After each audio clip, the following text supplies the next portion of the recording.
Alright, hello everyone, this is Liam here, and I'm back with another review. And this time I am doing a review of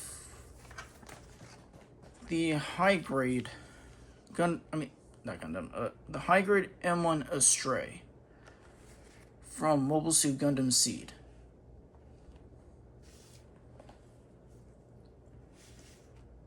And to give you a bit of background on what the M1 Astray is, excuse me, had a bit of a gulp in my throat, but anyway, for those who are not familiar with the M1 Astray, I'm just going to give you a quick background, like summarization of what the M1 Astray is. Basically, the M1 Astray is a mass production type version of the Gundam Astray Red frame. And yeah, that's mainly because there were a few factors that came into its development, like the M1 Astray. No, I mean, hang on. Anyway, like the Gundam Astray Red frame. Wait, hang on. How do I properly say this? Oh yeah. Okay, so the M1 Astray was basically, developed with help from a junk guild, a pilot who is the pilot of the Gundam Astray Red frame named Lo Gul. I might be pronouncing this wrong incorrectly. If I am, I'm sorry. And let's see, at least I think he provided some assistance in developing it. But despite the efforts of a lot of the Orb, like the people from the nation of Orb, who were developing this thing, like the top engineers from Orb, and the efforts of the 3 test pilots, which were, hang on a sec, their picture's literally in the manual here. Let's see, can I get this in the picture correctly? I mean, in the video. Okay, let's see, hang on. Hang on a sec. I think I'm going to do a bit of slight folding here. I can just refold it back into proper shape later. Alright. Hang on. Hang on a sec. Come on. Alright, there we go. These are the 3 M1 Astray test pilots. This one is Asagi Caldwell. This one, let's see, she's the one on the left. The one in the middle of the picture is Mayura Labat, and the one on the right side of the picture is Juri Wunian, who apparently, from what I've learned when looking up these characters and their information in the Gundam Wiki, apparently, Juri Wunian, she also appeared in the Mobile Suit Gundam Seed Astray series, like, at a point before the M1 Astray was, like, fully completed. And I think before even the M1 Astray test even started. But yeah, and she went under the alias of Marlin. And basically was like assistant Lugil with some. I think she was assistant Lugil with some the Astray Red frame stuff, while also secretly getting some data to help with the development of the M1 Astray. So yeah.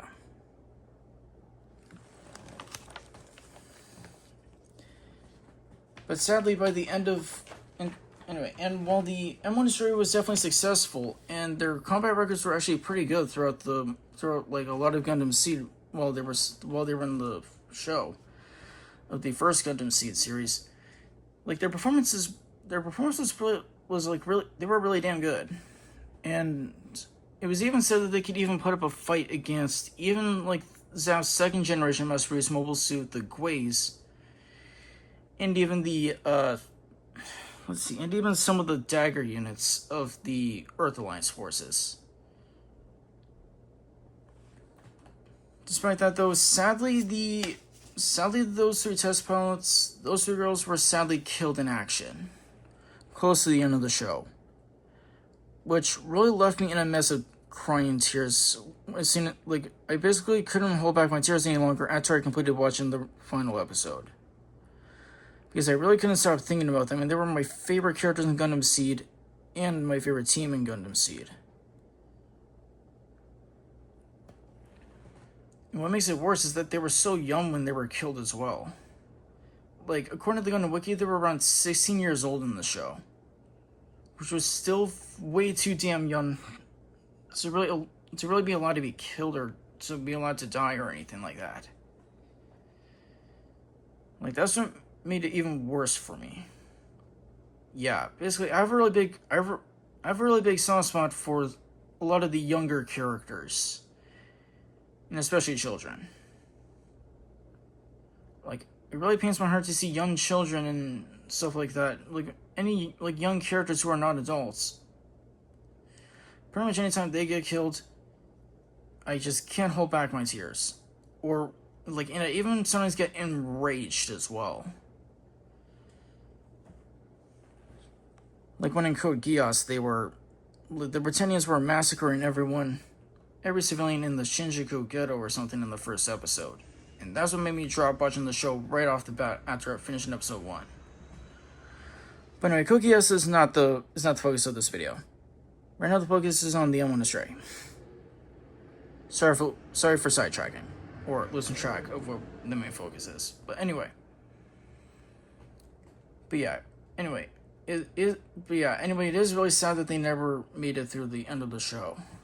I was really hoping that they survived and, like, either, like, just lived a quiet, peaceful life or something. Or, like, even, like, I just wish they stayed alive throughout the Cosmic Era in general.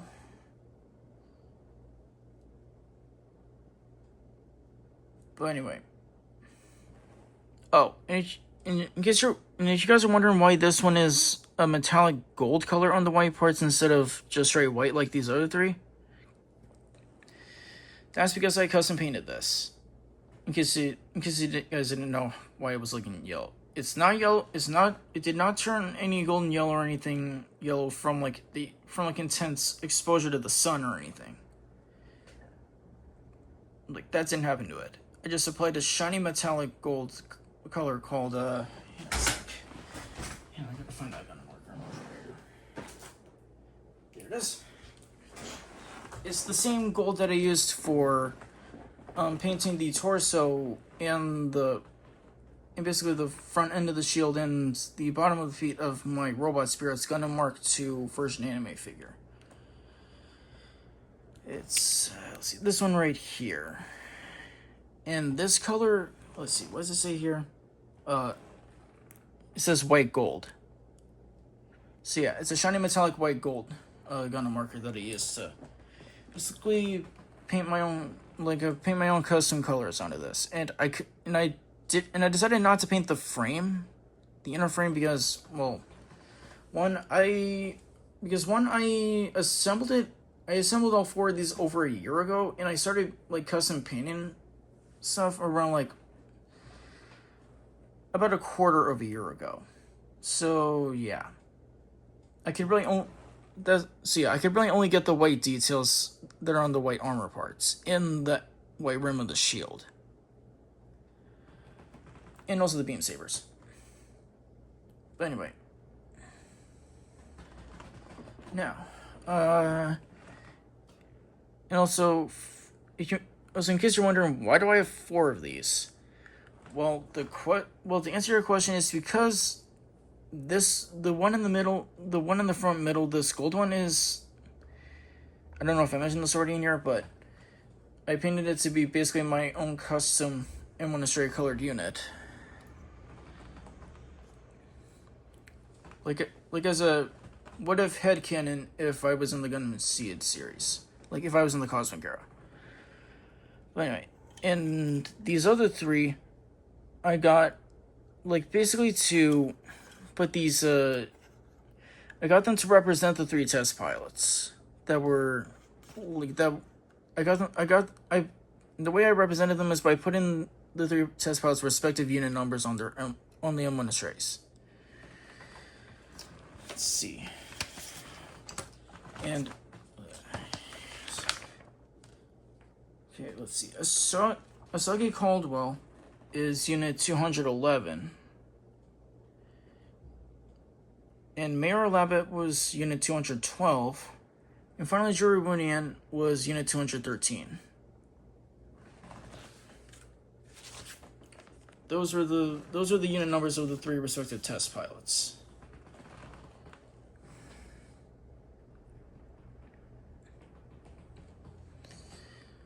Anyway, and yeah, it's basically for, I guess, like the basic rundown of, I guess, like the history of the, like somewhat the history of the M1 Astray and stuff like that, and their known pilots.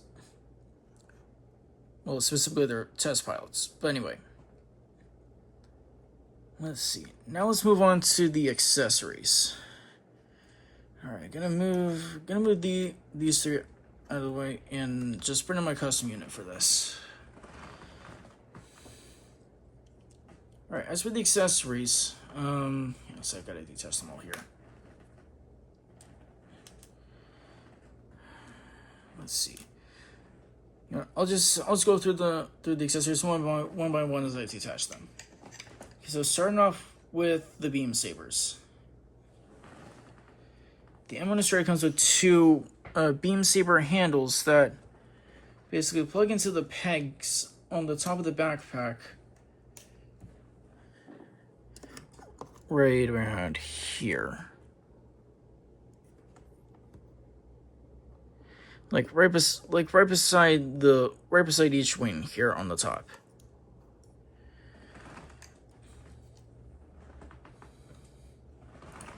Then we got the beam rifle and the right trigger finger weapon holding hand, which is made for this beam rifle. And sadly, this kit does not come with the left hand of this hand that's on the beam rifle, so you can't use this. So sadly, you cannot use the beam rifle left-handed. And speaking of hands, let's see here. Oh wait, I forgot to mention that this kit also comes with 2 beam saber blades. Gotta mention those. And these are the slightly shorter style beam saber blades when compared to the more common like beam saber blades that are found in most high grade kits, even these days. Anyways, but yeah, back to what's going on. Speaking of the hands, like the one for the beam rifle, let's see. The M1 Astray also comes with an extra left hand that is a closed fist for punching. Now, finally, for hand options, it has these 2, basically regular style weapon holding hands. They can either hold a handheld ranged weapon that does not require the trigger finger hand, like can just fit in this type of hand no problem, or as in the case of this kit, these are primarily used to hold the beam sabers. Oh, and the M1 Astray kit comes with 2 of these standard weapon holding hands to hold his melee weapons. Let's see. And the M1 Astray also comes with 2 anti-ship swords. I'll show an example of a beam saber holding in the left hand. There we go.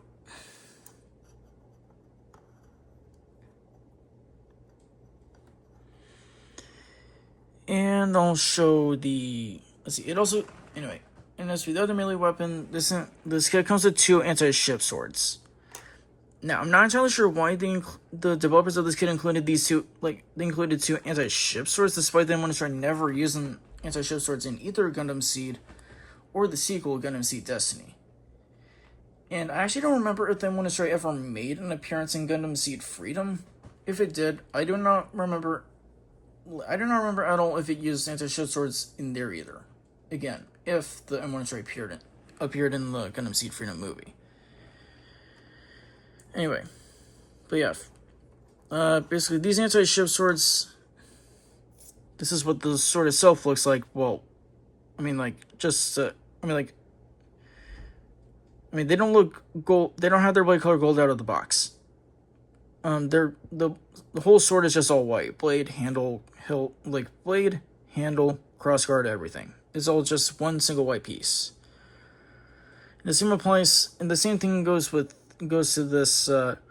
these two, sort of like sheaths for the anti-ship swords that go onto that basically mount on into the peg hole on the two side skirts of the M1 Astray. Just like so.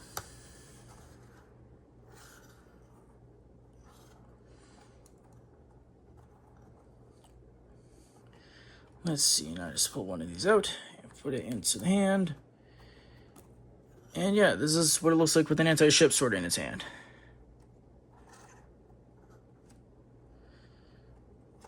And yeah. And if I was actually in the Gundam Seed Cosmic era, and I had an M1 Astray, I would definitely like add an upgrade, like to the M1 Astray in the form of like just giving it anti-ship swords at least,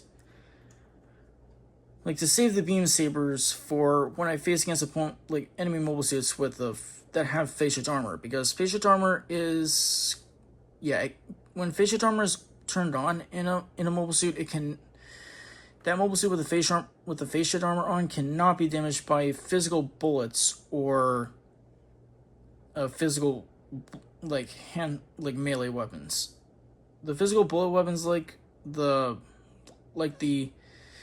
M1 Astray's head-mounted CIWS guns, which are basically just the cosmic era version of head-mounted Vulcan guns. And the physical melee weapons like the anti-ship sword here. But if I was facing against an opponent with non-fascia armor, then I would mostly rely on my Vulcan guns and the anti-ship sword for that case. But if I was facing against an opponent with fascia armor in their mobile suit, I would definitely use the beam rifle and the beam saber.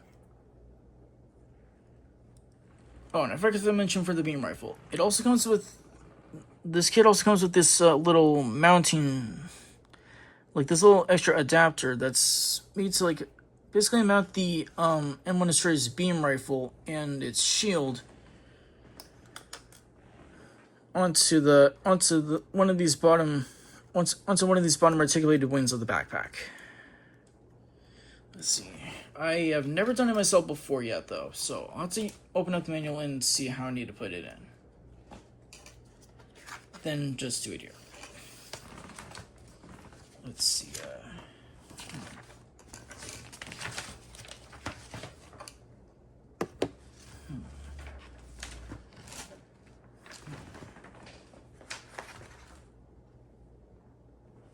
Okay, so.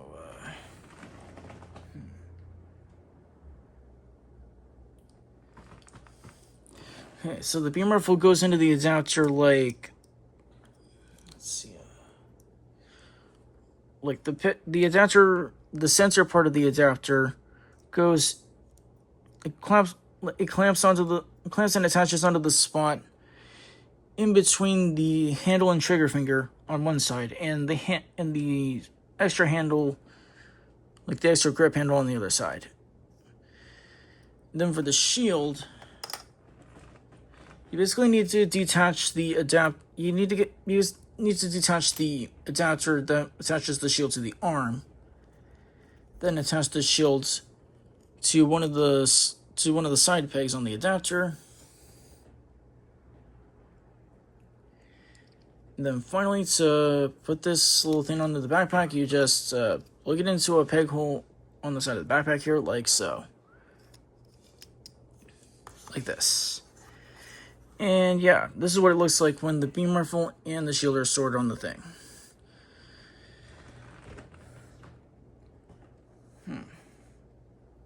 But personally, I find that little storage system to be very cumbersome. And yeah, a little bit, like if I was trying to pose this thing I think it might feel a little unwieldy or something in this case. But anyway. Oh wait, I don't think I talked about the shield when it's like on the arm. Like how to put it on the arm. Alright. Okay, so for the shield, just put this adapter with the little rectangular shaped peg that's inside of it. You gotta take you gotta take that adapter and take the shield, and then just put the shield on one of the two pegs on the outside of on the outer side of the adapter. Either this one for going on the side of the arm, or this one going basically on the bottom of the forearm. Then just excuse me. Then just put it on the arm like so. Let's see a sec. This is what the shield looks like on the side of the forearm.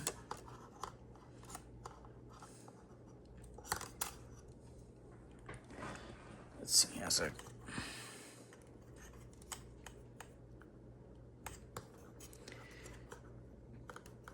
And this is what the shield looks like on the back side of the forearm.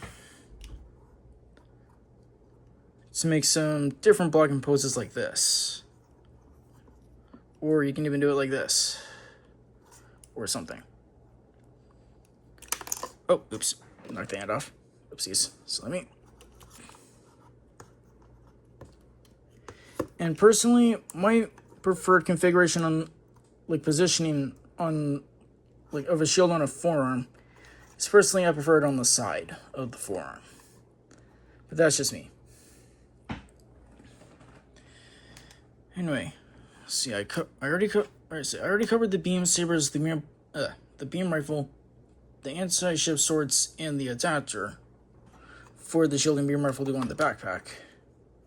So yeah, I think all that's left to do now is just show the articulation of the high-grade M1 Astray. Just get all these. Let's just get all the accessory bits out of the way.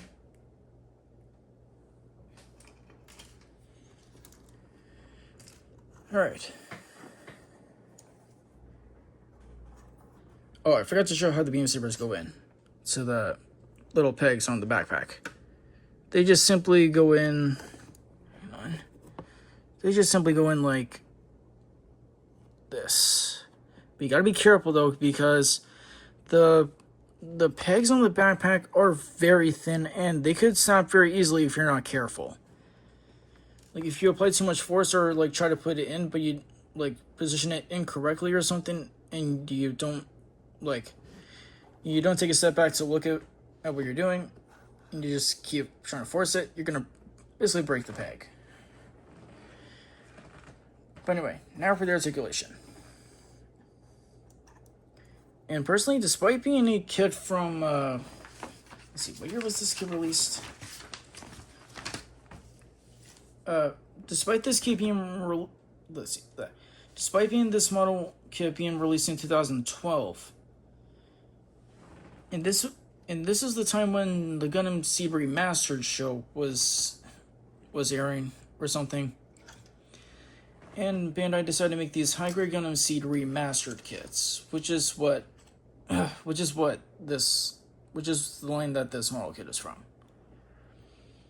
But anyway. My point is, despite it being a kit from 2012, I think its articulation is still very good, even for a 2012 year grunt suit. Anyway, now, let's see, I guess we'll start with the head. The head goes up pretty good, down pretty good, side to side decently, and I think it can go all the way around. Let's see. Yep, it can go all the way around. Then for the, let's see, then we'll do the shoulder joints that are in the torso. They go back and forth, like so, on both sides. And then there's the, then there's the shoulders that are on the shoulder armor that's on the arms. They rotate a full 360-degree spin all around here. then the shoulder joint that goes into the shoulder armor around here. Can raise the arm up to about here, like so. And we got a full bicep swivel here. And a double jointed elbow joint, providing really good range. Then the hands are on, of course, a ball joint. And then, man, why does my voice sound so freaking weird? I hope I'm not getting a cold. I really hope I'm not getting a cold. Anyway, I guess I'll check if I'm starting to get a cold or something, or if something's wrong with my throat after this review. Anyway, but yeah, the hands on the ball joints just wiggle around and rotate all the way around and do everything a ball joint does. They're slightly loose though, so be careful not to knock them off, as I did earlier when trying to showcase one of the weapons and accidentally knocked it off. Anyway, now for the bottom half of the torso. It's got not much in the way of an ab crunch or side to, and it has pretty much almost zero side to side tiltage. However, when these two bottom thrusters on the backpack are folded all the way up to as high as they can go, they can provide somewhat decent side-to-side rotation on the waist. And speaking of the backpack thruster joints, the top ones do not move. They're literally stuck in place. As for the bottom ones, they are on a big ball joint, and they basically just, again, do everything a ball joint does. And and what I just showed you is their range of movement. Alright, now for the waist unit. Now for the waist part. Starting with the side skirt. Side skirt can go up a bit here, then back down.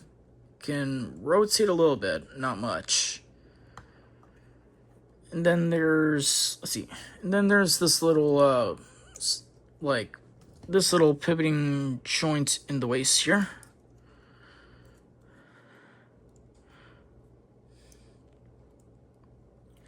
That does not really offer much movement there. But anyway, now for the legs.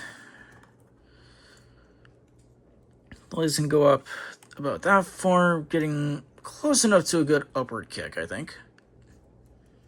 Then when these fold all the way back, they can move back pretty good.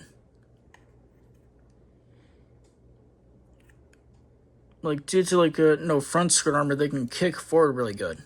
And due to their back skirt being a little smaller than most mobile suits, you can kick back, I think, a decent bit. And then these joints that attach onto the peg in the waist, they can do the full split. Well, I mean, not full splits, but halfway to the full splits, I guess. But again, don't force it, or else it will break. And we don't want that happening. Let's see, and then there's a slight thigh swivel, not much, due to the design of the armor blocking the majority of its thigh swivel movement. Then there's a really good double jointed knee bend, really good range there, I think. Then there's the ankle joint, which is a peg that plugs into that little gray polycap that's right in the center of the bottom of the the lower leg, and basically functions as sort of like a hinge, going back and forth this way. Then finally for the beat is just it just goes like this, and it's just on another ball joint. It does whatever a ball joint does with the foot. And due to it being an older kit, I think it's because it's an older kit from 2012. I think it's maybe because of that it doesn't have any extra articulation features in its body parts. It doesn't have a toe joint. It doesn't have a toe bend joint or anything like that. And besides, this is mainly a grunt suit anyway. So you shouldn't really expect anything extra special to come from a grunt suit, really. Like, in general. But yeah, overall, I think the articulation is really good on this thing.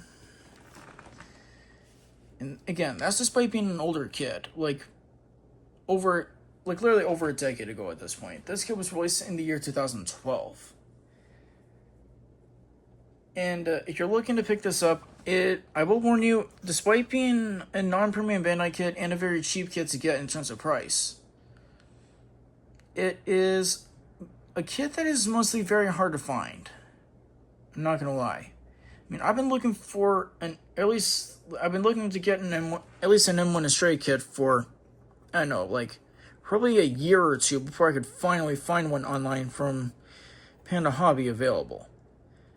And Panda Hobby is basically my go-to place for getting model kits at a decent enough price for a Canadian seller of model kits. I can't really order literally anything from outside of Canada, because otherwise I have to pay a very high cost of like shipping fees and duties fees, and I'm not willing to do that. Like, it's just, they're usually like very randomized, like a random chance I might need to do it most of the time, and when I do have to do it, it's usually a pretty high price. So yeah, I'm not really willing to do that shit. But that's just me. So that's why I'm sticking to ordering literally every merchandise I get, or buying them from a Canadian seller, or anywhere, or any like location in Canada in person. But that's just me. But yeah, but if you're living in Canada and you're trying to get one of these, I will warn you, despite being a non-premium Bandai kit, which those kits are always rare no matter what kit from premium Bandai it is, and also despite this kit being a very low price kit, it's sadly very hard to find. So yeah, good luck trying to find one. Like, if you want an M1 Astray, that is. And yeah, and sadly there's no other options for the M1 Astray if you can't find the kit at the moment. Like, if you can't find the kit at the moment and you wanna try another way, and if you wanna try finding another merchandise of the M1 Astray, you're pretty much out of luck there at the moment. Like, at the moment of me recording this video.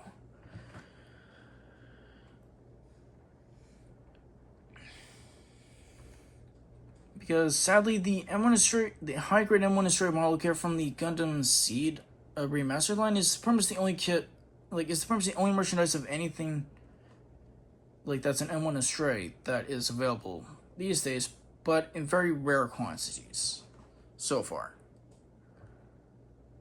But if you do want to find this kit and you eventually find one available, I highly recommend giving it a go, because in my opinion, it's a very good kit.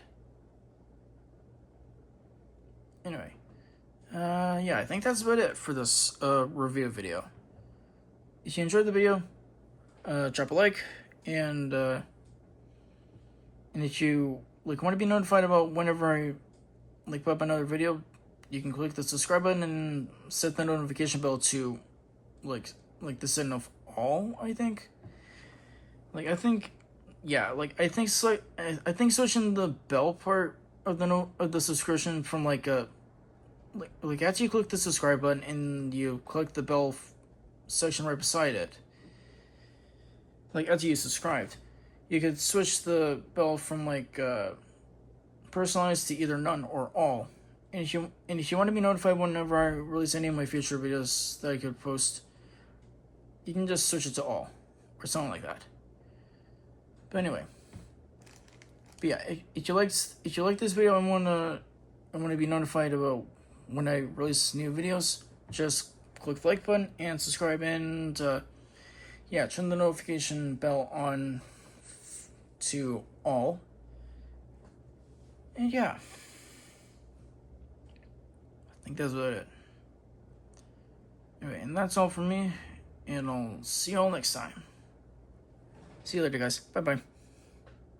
And hope you have a good day.